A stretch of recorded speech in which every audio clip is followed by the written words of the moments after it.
another one. We back with another video. So this one is going to be coming from Anton Daniels. This is going to be a reaction to a reaction.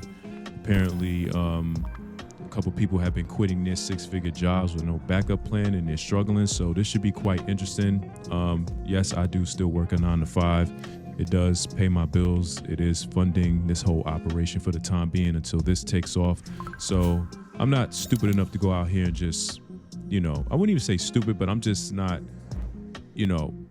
going to necessarily be able to just up and quit my job just like that without any type of backup, because this here is kind of going to act as a backup. But yeah, we're not going to waste no time. We're going to see what this video is talking about. Make sure you sub up to the channel, leave your comments down below. Let's get to the video. When I quit my job without having another one lined up, I gave myself 6 months. 6 months to make an income on my own. And now the problem is that what I need in order to cover my mortgage, daycare, car, food, everything for me and my daughter is $6,000 a month, which is a lot to try to figure out to come up with on your own in about 6 months.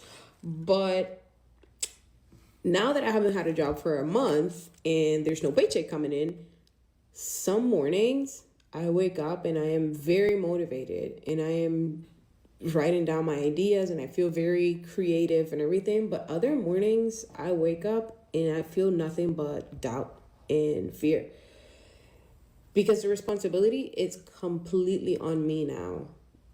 There's nothing coming in every 2 weeks like it was before. But I know something for certain is that if I would have stayed at that job miserable and full of anxiety, I would have completely regretted staying there for 20, 30 years and knowing that I never lived the life that I was supposed to live. That I can kind of understand, and that's kind of the dilemma I'm in right now, because I've been working in and out of call centers since I was 19 years old, and I'm 36, soon to be 37. Well, let me not say soon to be. I won't be 37 till December, but yeah, I've been working in call centers in and out of my life since 19. So all of my younger years have passed me by. And granted, I did live a little, taking a couple of cruises and stuff like that, done things. But as far as doing something that I actually love doing, nah. I mean, I did it on the side, like making clothes, doing art and stuff like that. But my primary driver for money has always been working in a call center. And I can kind of understand it. Do you really want to be somewhere for that long and all of your young life has passed you by? You're, on the other side of your life now. You feel me? And so I think with her, if you're feeling this kind of way, you got to find something within you that you feel that you're good at or you're passionate about and try to monetize that. Still work your job, but figure out a way to make a living, so to speak, until you are making what you make at your job where you don't need it anymore. So what I need to do now is figure out how to make $6,000 a month. You should have figured that part out before you left the job. And once you started making revenue, money from it, then it's like, all right, I can go on my own eventually. So if you have any advice, anything that you know that you've done and has worked for you or that it has not worked for you, please let me know in the comments. I am confused. I am flabbergasted. I don't understand, man.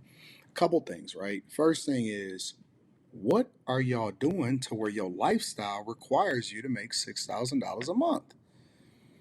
That's $72,000 a year minimally that you have to spend out, which basically means that she's looking to make over $100,000 a year at minimum for her to be able to live her basic expenses. I'd love to do a breakdown and see a break. That's what I think I'm gonna do. I'm gonna start, finding people that are interested in doing a breakdown, a financial breakdown of what their budgets are, because I don't know what the hell y'all doing. For me, it doesn't take $6,000 a month for me to survive. That's a nice to have, in my opinion. That's not a must. Now, that's the first thing. The second thing that I'm trying to figure out is, I think it could just be depending on what, 6,000 a month, you might not necessarily need $6,000 a month to survive. But if you're thinking long term in the not so far future, you might want to invest, you know what I'm saying? And let your money compound.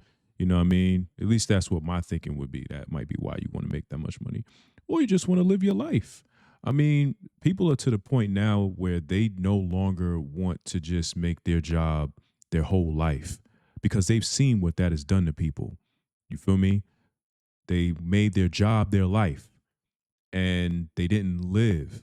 And so they checked on out and they have nothing. All you can say is they was a good worker, but they didn't live. You feel me? They didn't live. Why can't y'all do both? Why are you required to quit your job before you find another job? Like, you don't do job searching, you don't put together your resume, clean up your LinkedIn. When I knew, right, and I usually plan it out around between the 2 to 3 year mark because that's the time that you'll start to get some projects under your belt. You know, you got some stability. You don't look like a job hopper. Around the 2 to 3 year mark, when I was in corporate, that's when I was starting to plan my exit and starting to do interviews. It didn't matter what the culture was. It didn't matter if I loved the job. It didn't matter if I was having upward mobility. It didn't matter. Any time that I had been in one position for more than 2 years, around the 2 to 3 year mark is when I started to get the itch so that I'll start modifying and updating my resume. I was That's kind of where I'm at now. And I've been at my current job. It'll be coming up on 7 years. And I'm really shocked that I've been here this long. Like, this is the longest I've been at any job because I usually am only at a job for about like maybe one, maybe two, but this is a stretch.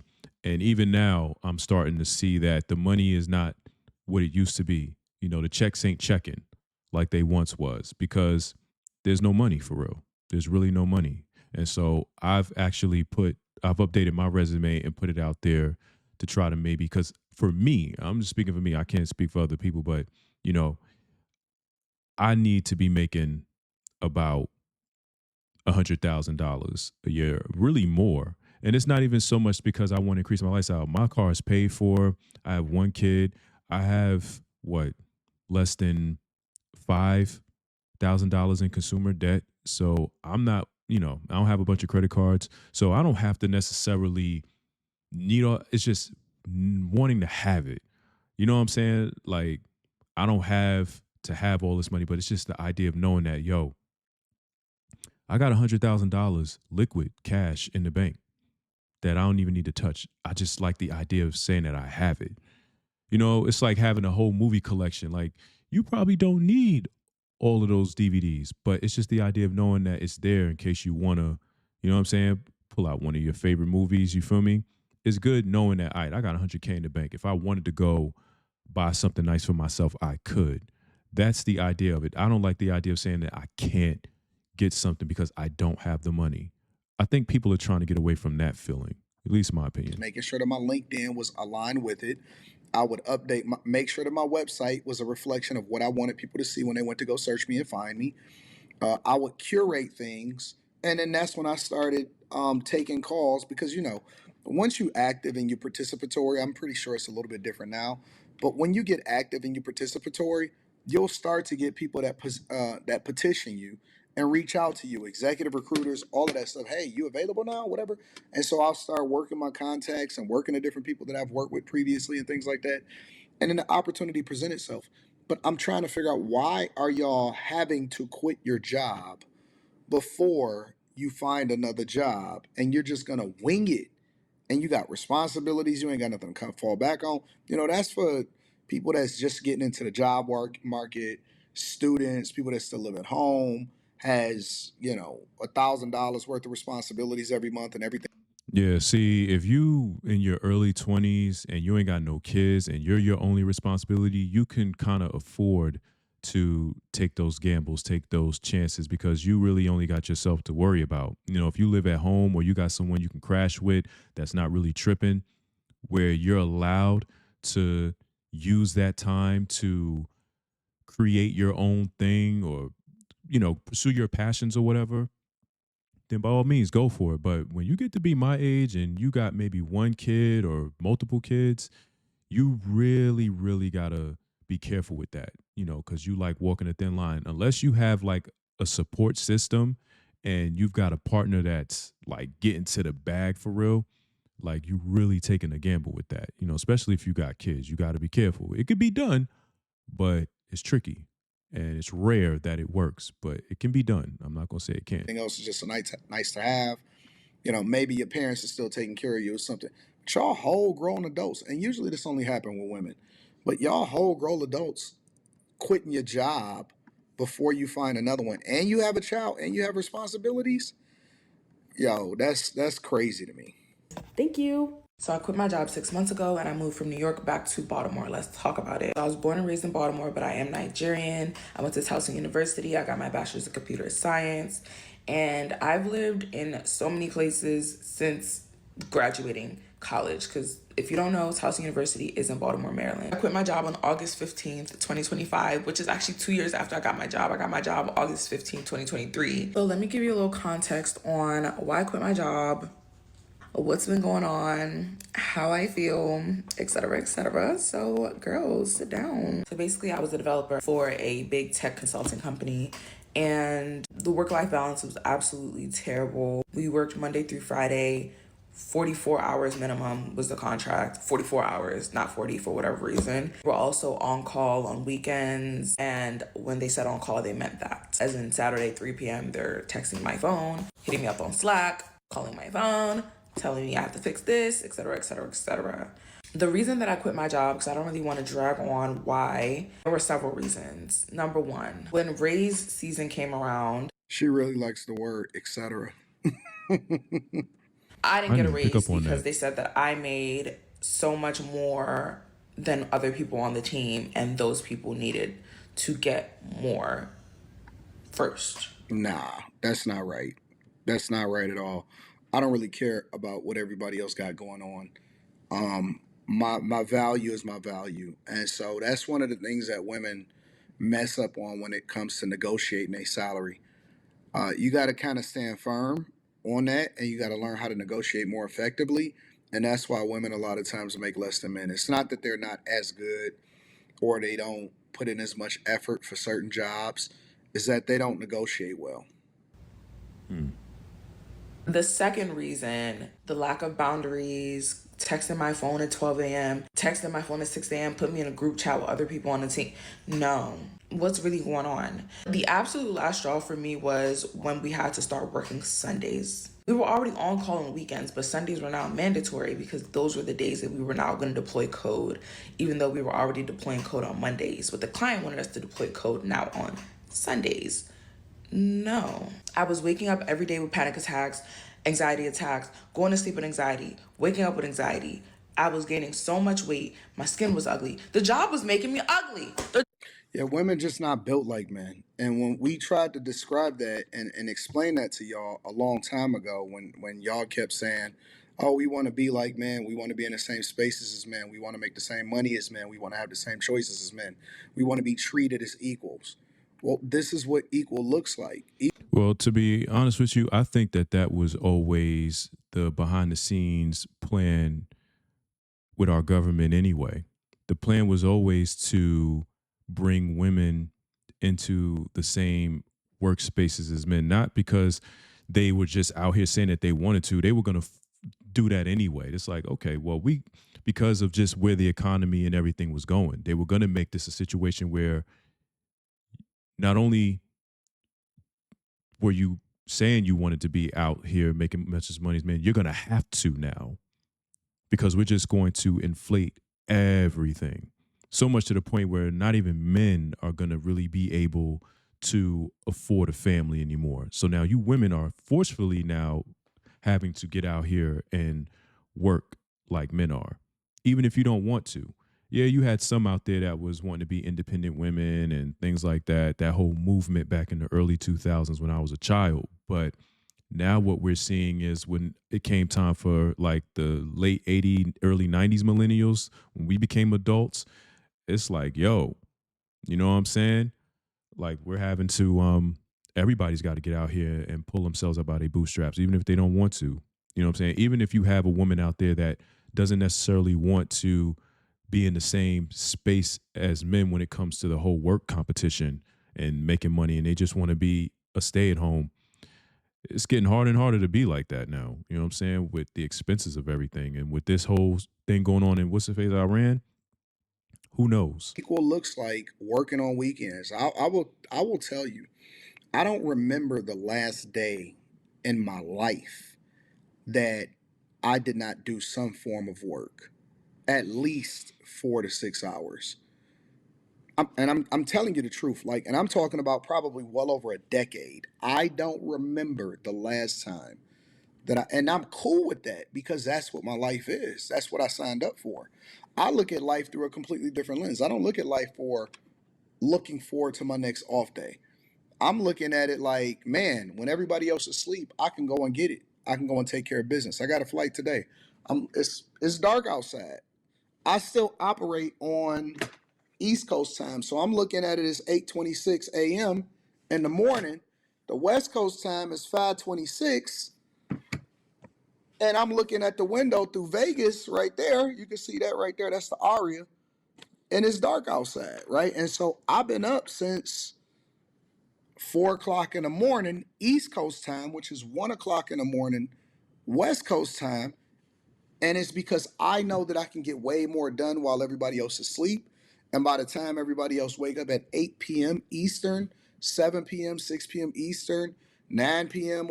Yeah, I'll be on that kind of time too. Like I'll be up till like midnight, 1 o'clock, exporting these videos. You know what I'm saying?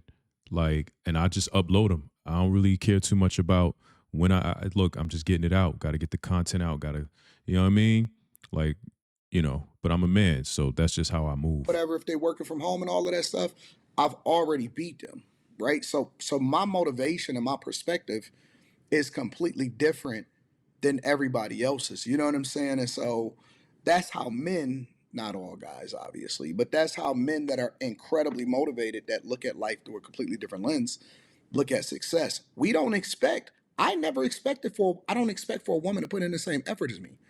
You know what I'm saying? Even when I stream, even when I'm preparing for a live stream, I'll be working on a plane today.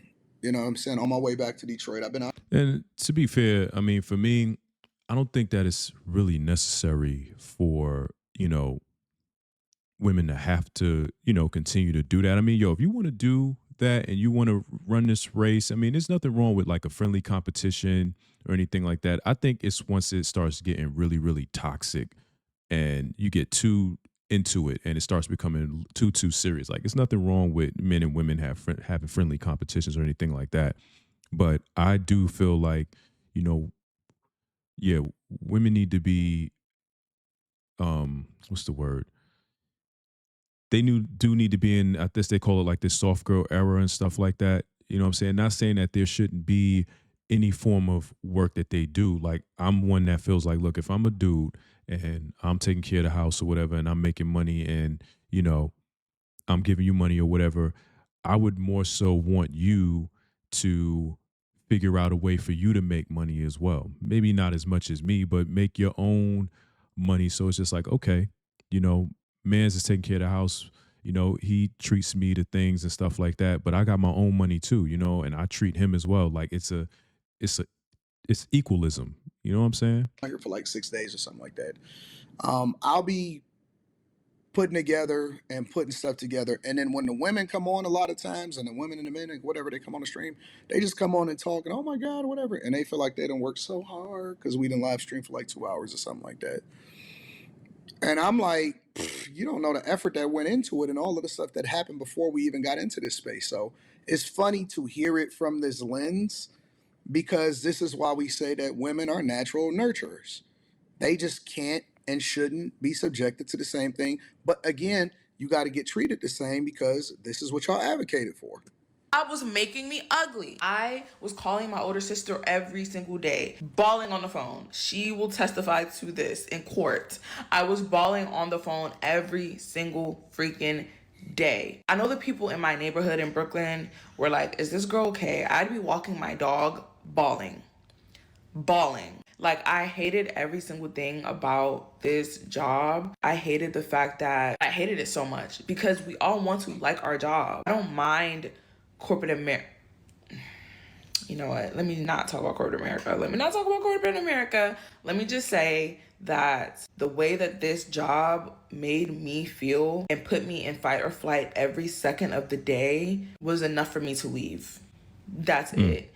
And I don't really care who's gonna come in my comments and say, oh, in this economy, yes, this job paid me well. I had a nice apartment in New York and I lived by myself and I never had an issue paying rent and I was still able to save money as well and travel. However, no.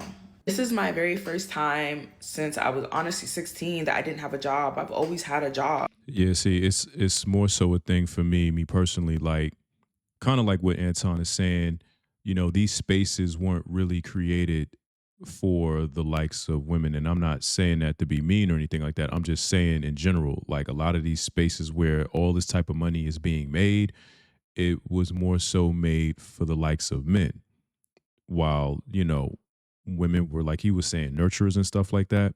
And so what I'm gathering from what she's saying is even with all of the money that she was making and she was able to do this and do that and do this, she still wasn't satisfied. She wasn't happy. Let me not say she wasn't satisfied. She just was not happy with that and what it was probably doing to her physically, mentally. And so what she's probably saying now is I probably need to find me a partner, who is willing to go through that and still, and will take care of me. You know what I'm saying? So at least that's what I'm gathering. But, I've always had a job lined up before I quit a job. So this was my very first time, number one, quitting a job without a backup plan, and number two, moving back home. If you told me at the beginning of 2025 I'd be moving back to Baltimore, I would laugh in your face. Like, seriously. Not that I have an issue with Baltimore, but I just have no ties here other than family. I always knew at a young age that Baltimore was not for me. It's not somewhere I want to stay long term. I've already decided that I'm Can't please this girl. Can't please this girl, right? She don't want to be in a place that she can afford based off of the fact that she don't want to put in the effort to be in the places that she do want to be at. But then the places that she do want to be at, she don't want to have to work to the point to where she bawling her eyes out. right. Basically, what she's saying in short is that she wants a partner that can afford her lifestyle. You know what I'm saying? That's obvious. That's pretty much what she's saying in short. So I don't know what the solution is for her, but I'm interested in hearing what she's saying. back in New York by summertime. Like, that's just a decision I've made in my head. It's an assumption I've made, and I that's just what I'm subscribing to. I'm so grateful and so lucky and so blessed to have family that has taken me in. But I'm sure they want their space back, and I want my space back too. Like, I miss having my own apartment. I've lived by myself for several years, and I'm missing it so bad. And I do know that I needed this time to really sit down and figure out what I want out of my life. And that's just time that I didn't have before. When I had that job, I didn't have time to sit down and think about myself or think about what I want for my future or think about my goals. I almost think that's why they work you that hard, so that you don't have time to think about anything else other than the job. In the past 6 months, I've been able to really network with other creatives, revamp my business. I now have a team, which is the main thing that's been holding me back from dropping new pieces, not having a team. I have a pattern maker now. I have a seamstress. I have a branding and marketing team. I have been in talks with brands to sponsor my new drops. I really feel like... All right. Well, the upside to this is that, she is, working towards something, and she's not just out here sitting on her laurels and, waiting on someone to come save her. She's actually doing something. I can definitely respect that. You know what I'm saying? She's putting her to it to do it. Like, look, this is what I really want to do, and this is what I'm going to pursue. You know what I'm saying? So let me get to it. Things are looking so up for me. It's because I took a chance on myself. Do I regret quitting my job? Absolutely not. I do not regret quitting my job. Not once. And this is not a video saying, oh, quit your job if it's stressing you out. No, don't do that if you don't have people that you can fall back on, if you don't have any savings, if you don't have some sort of net to fall back on. I wouldn't suggest to do so. Good. And see, at least she's stressing that. She's putting that disclaimer out there. Like, look, don't do like I did unless you've got the means to do it. Me, I got family to fall back on. I got somewhere I can go. Some of y'all don't got that. You know what I'm saying? So don't do what I did. So, but I just couldn't stay at that job. It was either going to be the job or it was going to be me. And I was not going to let that job kill me. Even talking about it, like, I feel my body going into fight or flight. Damn. Like, that job really traumatized She me. bugged out. It took me 3-4 months to remember that I don't need to be in fight or flight anymore. And nonetheless, I am officially back on the job hunt. Am I going to be applying to 800 random jobs a day? No, I'm just not going to do that. Again, this is just for me. Don't come in my comments saying, well, you're not going to get a job if you don't apply to 800 a day. I don't subscribe to 800 a day? 800 a day? Y'all not Taylor? That's crazy. Listen, as long as she happy, as long as she feel like she in the perfect space that she need to be in, good for her. God bless her. But again, this is the difference between men and women. Y'all let me know what y'all think in the comments. Make sure y'all tap into the Patreon. We're doing some phenomenal things inside of the Patreon. Link is in the description. Remember, if you tap into the Patreon, you sign up. Make sure you join the Discord. All right, that's the end of the video. Yeah, man. So as far as with the whole quitting the job and stuff like that, look, everybody's got their reasons. I completely understand. You know, if a job is stressing you the hell out to where it's affecting you mentally and physically, yeah, then it might just be time for you to pivot into something else. You know what I'm saying? I really think that we just need to scrap the whole playbook in terms of America, like what we've been accustomed to, because this is not working anymore. Just my thought. I thought about this yesterday. I was like, this system is just not working. It's working for who it wants to work for. I mean, some would say, no, it's working perfectly fine. But how long do you think that you're going to be able to continue that before, you know, people start to rage, you know what I'm saying, behind this type of stuff where not even a 6-figure job can make people happy anymore. You know what I mean? Because people are starting to realize that, look, making a job your life is the worst thing you could do. And I know some people will say, you know, that's just life. No, that's not just life. You feel me? That's man rhetoric that you're spewing. Because I don't think that if you take God, for example, God is the first artist. I said this in one of my other videos. God is the first artist. You know, he created us. He created this planet. Could you imagine if God had a parent and that parent was like, what is this you over here making rocks and oceans? What is this nonsense that you're doing? You need to get over here and do. You see how crazy that sounds? So no, I would never say that. You know what I mean? But yeah. Y'all get down in the comments. Y'all let me know what y'all think about this. I'll be sure to link this video in case y'all want to go check out Anton's, you know, videos. Go support him. If you made it this far into this video, like I always be telling y'all, I appreciate y'all for watching. It means a lot to me that y'all be watching these videos for real, for real. You know what I'm saying? I'm trying to get like her. You know what I'm saying? Just be chilling, making my videos, doing my paintings and stuff like that, making clothes, you know, the whole 9 yards. But yeah, make sure you like, sub up to the channel. It's your boy Robbie. Until next video,